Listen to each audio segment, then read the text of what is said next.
Hi guys, we will talk about e-business as a general concept and then we'll move to another departments which are e-marketing, e-accounting and e-commerce. First, we will talk about e-business as a general. E-business or online business, which means that or business transactions that take place online with the help of the internet.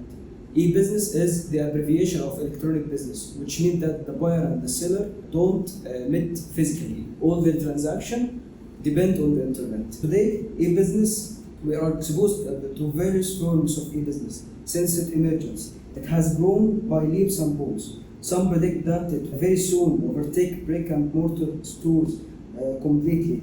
While that remains to be seen, we can't ignore the tremendous or the massive role it plays in the current global economy. By e-business, we mean that we use the digital technology and the internet to drive major business processes upon the internet.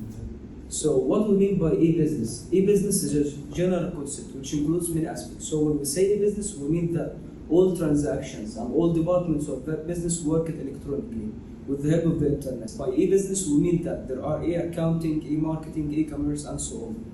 First, we will talk about e-commerce. E-commerce is also known as electronic commerce, which refers to the buying and selling of goods or services using the internet.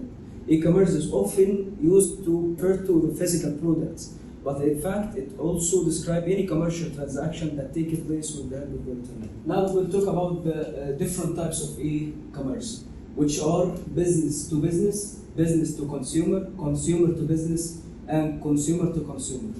The first one is business to business. Business to business is one of the most common types of e-commerce. This is when a transaction occurs between two businesses. Business to business is simply defined as e-commerce between companies that deals with the relationship between them. Example like web server and the cloud service. The second type is business to consumer. Business to consumer transaction occurs when a business third, which is consumer to business. Consumer to business occurs when a person sells products. Here the person is the producer.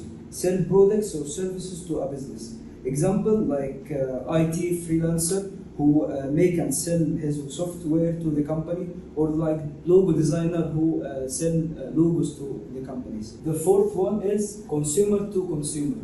It simply occurs when a person sells products or services to another person. Here, two private sectors or two private individuals deal with themselves. This often happens on sites such as eBay and Facebook Marketplace and OLX. We just finished e-commerce section and then we will move to another section which is e-marketing. It will be presented by Muhammad Hamdi. Thank you for watching. And I will talk about section 2, which is e-marketing. It involves using the internet to promote your products and services. It requires understanding how customers use web. It can help searchers better understanding how your brand can solve customers' problems and provide them with optimum experience they see. E-marketing also empowers the brand to get the word about the organization out to prospective customers easier and more smoothly than previously. First, I will discuss e-marketing advantages, which is availability of information, learn about products as well as purchase them at any hour.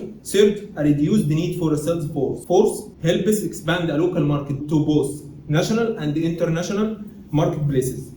Second, we will discuss the limitations of e-marketing. Slow internet connections can cause difficulties. If companies build overly large or complicated web pages, internet users may struggle to download the information. Internet marketing doesn't allow shoppers to touch, smell, and taste or try on tangible goods before making an online purchase.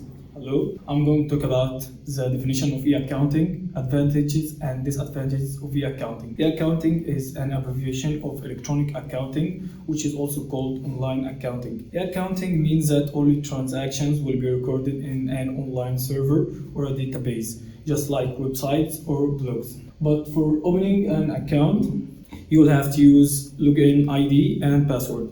With the application of e-accounting, now online accounting services are now provided using the technologies of the internet and mobile phones. How is an e-accounting information system used? An e-accounting information system is a broad structure of an organization that deals with collecting, storing, and processing financial and accounting data that are used by decision makers It forms a centralized system where the financial information is stored by authorized personnel, and this information is then disseminated to various stakeholders in the organization. Now, let's talk about advantages of e-accounting.